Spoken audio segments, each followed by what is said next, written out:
boils and ghouls? It's your old pal, John Kassir, the voice of the Crypt Keeper. And guess what, kiddies? You are now tuned in to PVD Horror Podcast. Pleasant screams.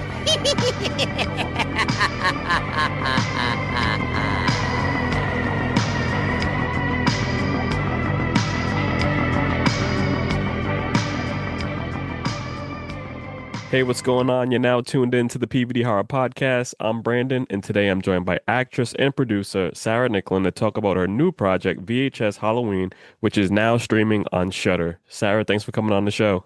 Oh, thanks so much for having me. No problem. So I need to know, how did you get the nickname the darling of indie horror? So that was actually a producer. So I was living in New England, and working on films and projects in the area, and there was a producer that came in from Los Angeles that was trying to get this TV show off the ground, called The Manor or something like that. Okay. And he had like roped in a bunch of like local talent that he had put into his pitch deck. And in there, I was in there, and he wrote that I was the darling of indie horror. So that was like the first, the first time it appeared, and it just kind of caught on. And like, you know, since then, a couple like horror outlets have started calling me that, and I'm like, okay, cool, I'll take it. That sounds good. There you go. Now you own it. I love the background Yeah, that you have going on with the I know. pumpkins. Yeah. I'm ready for Halloween. Yeah. Now, is that your favorite holiday? Oh, absolutely, for Okay. sure. Now, what are some of your favorite Halloween memories from growing up? I just really loved going trick-or-treating. My mom would make all of our costumes when I was little. So Okay. a couple of months in advance, we'd have to like choose what we were going to be. And then, mom would sit in the room, the sewing machine, and make the costumes. And we lived at the end of a cul-de-sac, so we could Oh, just like walk around the street without worrying about a whole lot of traffic because no one really came through there very much. So I had friends that lived in a gated community nearby, and so we'd do like our street and then go over to their street, okay. and they always had the full size candy bars because it was in this Yeah. area. Yeah, that was one of the main goals as being an adult now, when it's Halloween, you have to have the big size, the king size They're candy so bars for the damn kids. expensive. They are. So, what first inspired you to get into acting? What drew you specifically to the horror independent film world? Well, I first started acting because back in, I don't know, elementary school or something, when Mm, I was really, young, preteen, I had this huge crush on Jonathan Taylor Thomas, the child star. yeah. And my preteen brain, I just was like, oh, I know how I'll meet him. I'll just become an actress. That's easy, no problem. Because all actors know each other. Um, So I started doing school plays. The first chance that I got, which was in middle school, I did Bye Bye Birdie. It was the first play that Hmm. I ever did, and then went on to do plays in high school, and then went to college for it and all that sort of stuff.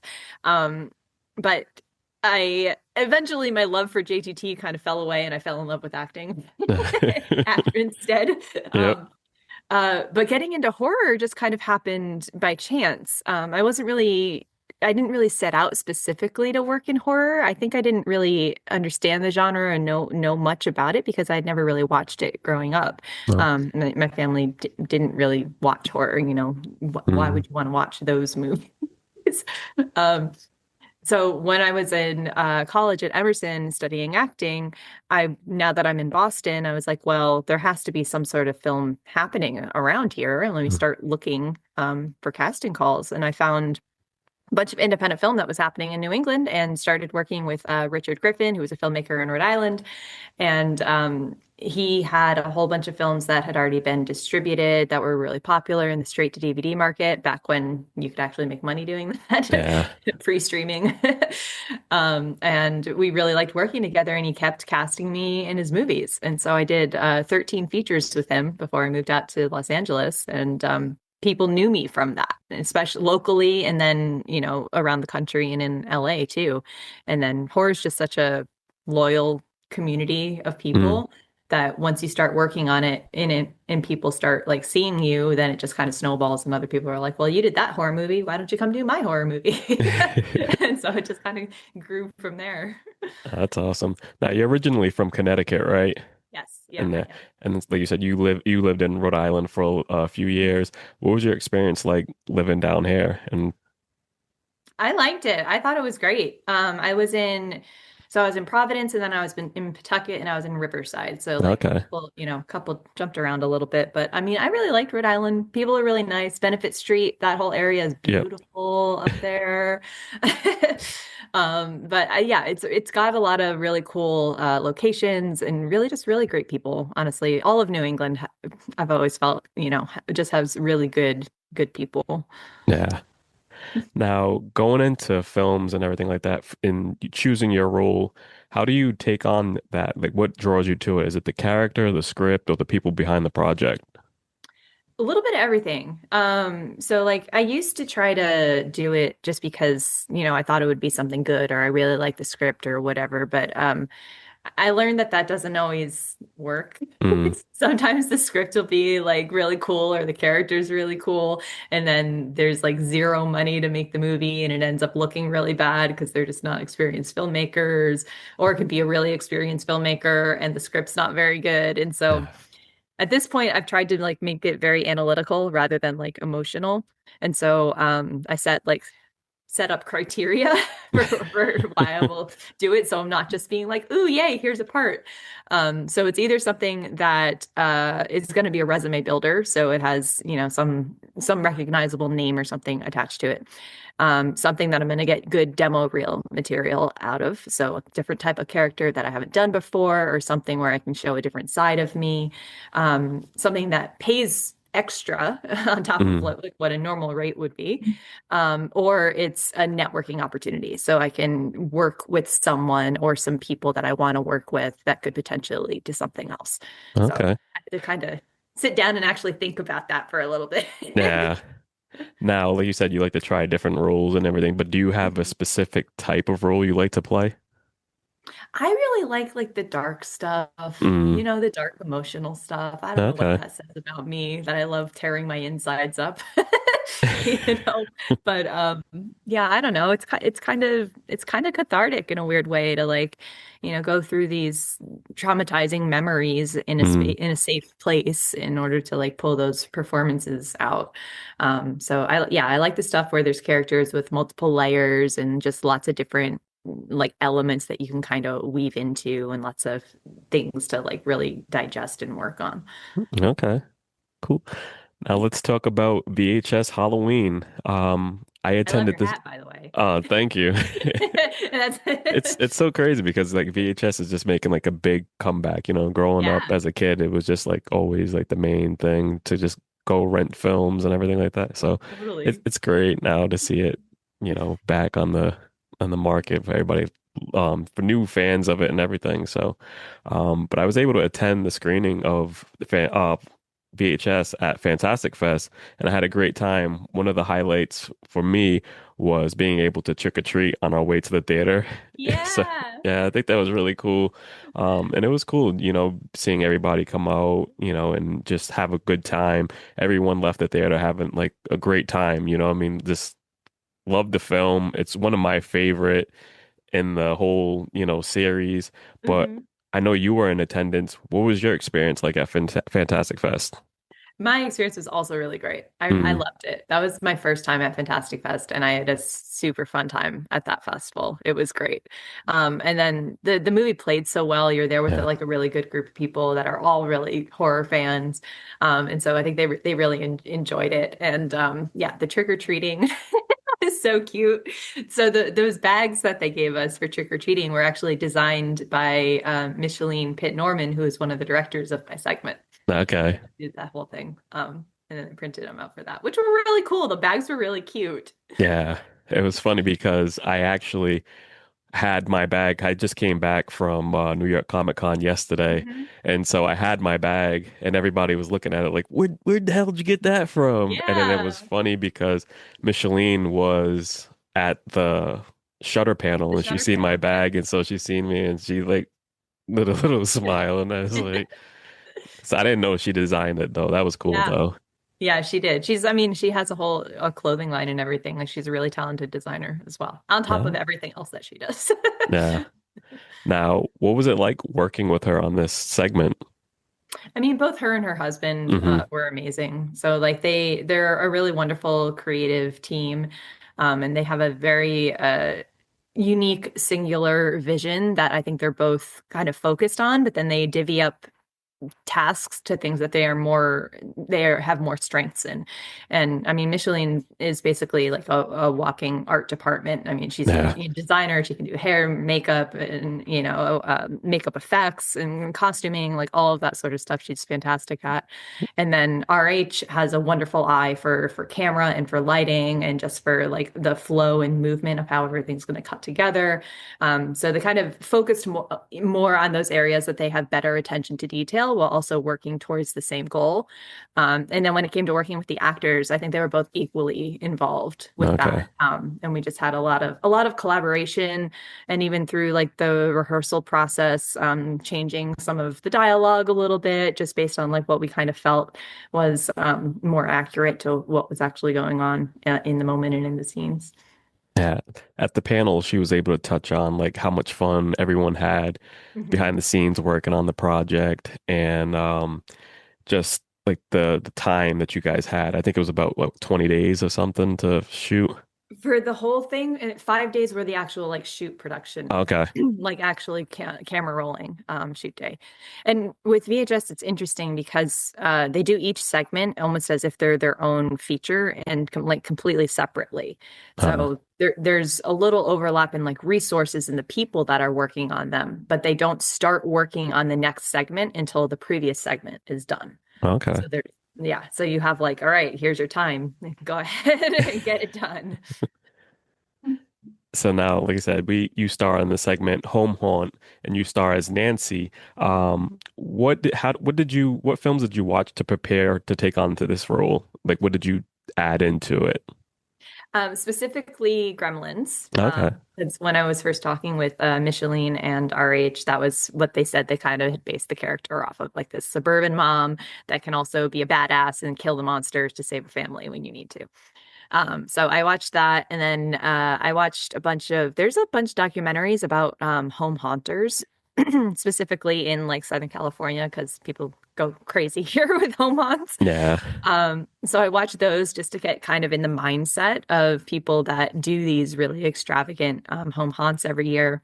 And there's also a YouTube channel that I watched, Hollywood Haunters, which is kind of the real life version of our family, where it's a husband and wife and their little son, and they're building like all the props and everything, and they show you how to build everything in their YouTube channel for their haunt every year.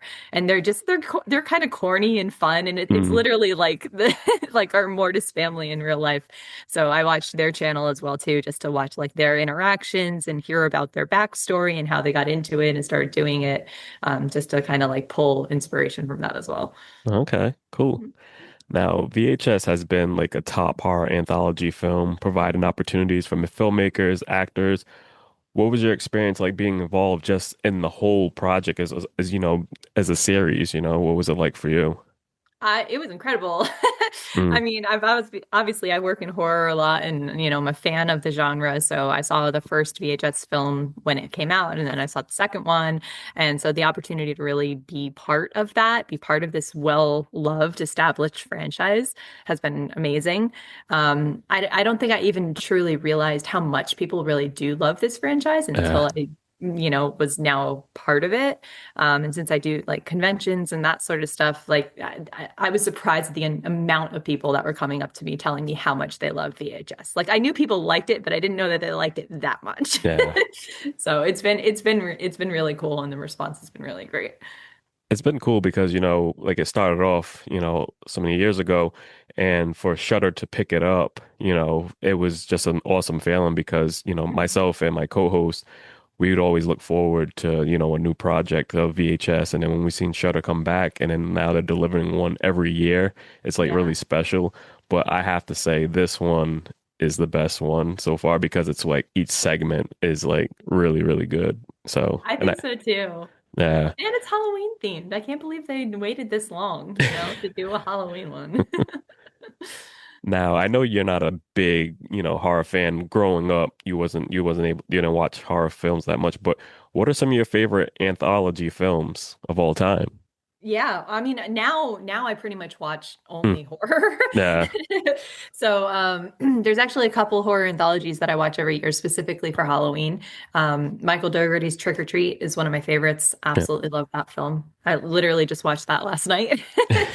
I love Tales of Halloween also. That's another like really, really cool one.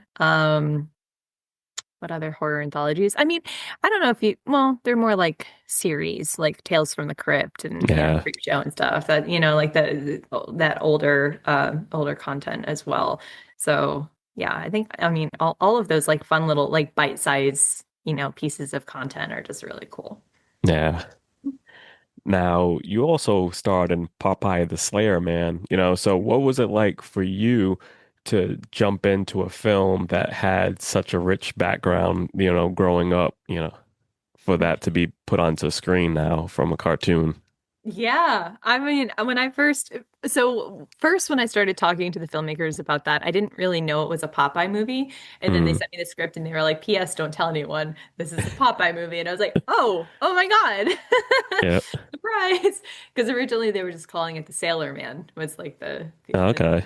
concept, trying to keep it secret as people do. But I hadn't really watched a whole lot of Popeye when I was growing up either. I mean, obviously I knew who he was and I knew like the traits that he had. Yeah.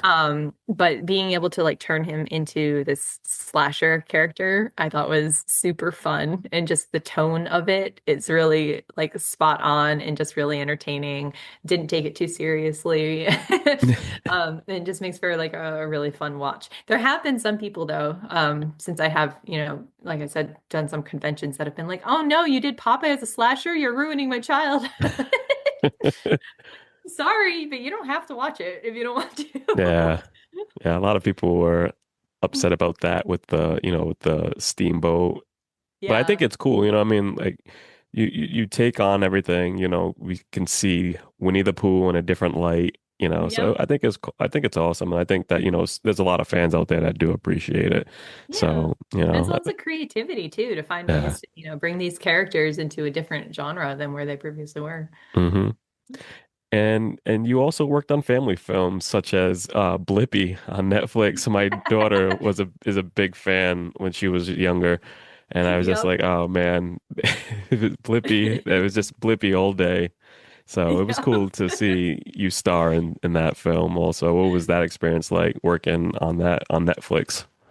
That was really fun. I don't have kids, so I didn't know what that was when I was auditioning for it. But then Yeah. after I booked that and I started telling people, anyone that had a kid was like, "Oh my God, like this is a huge deal. My kid loves Blippi." I was like, Yeah. "Great, I'll be your child's best friend. I'll be every child's best friend at this Yeah. point, Farmer Fran." Um, that was really fun to do. Specifically, I like really like the location where we shot because we were on an actual like petting zoo, pet Okay. farm, which was fun to go and like hang out and with the animals, feed the cows, do that sort of thing. But it was kind of exhausting because it's just so high energy. Like Yeah. when you're, filming that to keep it entertaining, for the kids that, yeah, by the end of the day, I was like, wow, like I kind of feel like I've done a horror movie because, horror is so intense, especially Yeah. when you're doing a lot of the physical, running and screaming and like fight scenes and so on. And being scared and putting your body through that is just it's exhausting. And so yeah, Blippi was kind of exhausting in the same way, even though it's a very different genre. Yeah. No, that's cool. So, back to VHS. Um, a few segments, I think two segments have been turned into feature film projects. And just the praise that Home Haunt has been getting. Would you love to see that to become a full feature? Oh my God, I totally would. Yeah, Yeah. I really hope that, the producers get enough of this positive feedback that they think it would be worthwhile to turn it into a feature because I think it would be really unique and really cool. And I loved being on those sets and working in that area so much. Like I would absolutely love to do that as a Yeah. feature. Because yeah, there are a lot of segments that when it's finished, I'm just like, oh man, I could watch that Like I want for another more. an hour. You know what I mean? You want more of it.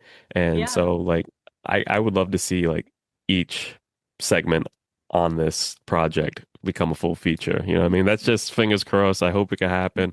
So far, like Yeah. I'm saying, we only got two full features and one miniseries spinoff.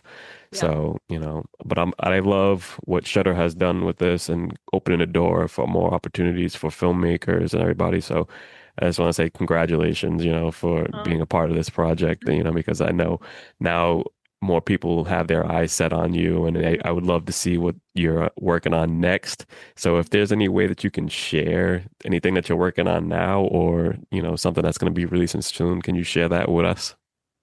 so what I can say, I have a TV movie that I'm going to start on in a week. So I Okay. can't tell you what it is or anything All like that, right. but I can say I am starting on a new TV movie in a week. And then I also I'm in another horror anthology called If It Bleeds. That's playing some festivals. I think the end of this year, starting beginning of next year, and they're still trying to get distribution. So hopefully it will get picked up after the festival run, and then be coming out after that. So. Okay, cool. Mm. Now, can you tell the listeners where they can find you on social media? Instagram is the best place to find me. So it's just my name, Sarah Nicklin. That's where I'm, that's really the only one that I actually like check. Okay. Point. All right. Sarah, thank you so much for coming on the show. And for everybody listening, make sure you check out VHS Halloween, now streaming on Shudder. And we'll be back next week with another episode. Until then, take it easy. Thank you so much for having me. This Thank was you for coming great. on.